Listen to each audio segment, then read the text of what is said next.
কিছুদিন ধরেই খুব মিস করছিলাম জানালার ফাঁক দিয়ে আসা এই রোদটাকে। নমস্কার, আমি অনিশা, ব্লগিংটা শখেই করি। ঘুম থেকে উঠেই সোজা চলে গেলাম রান্নাঘরে।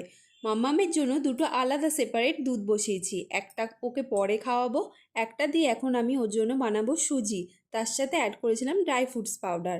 কারা আমার মতো আছো বলো তো? খুব গরম খাবার হলে 2 মিনিটের মধ্যে বরফ দিয়ে খাবারটা ঠান্ডা করে ফেলো।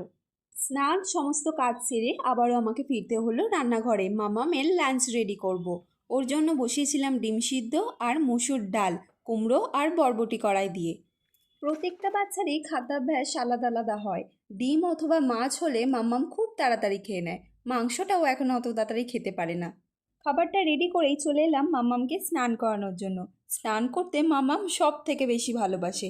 এতদিন ওর জন্য মাম্মা আর্থ আর চিকোর বেবি প্রোডাক্ট ইউজ করেছি, এই প্রথম জনসনসের প্রোডাক্ট ইউজ করবো ওর ওপর।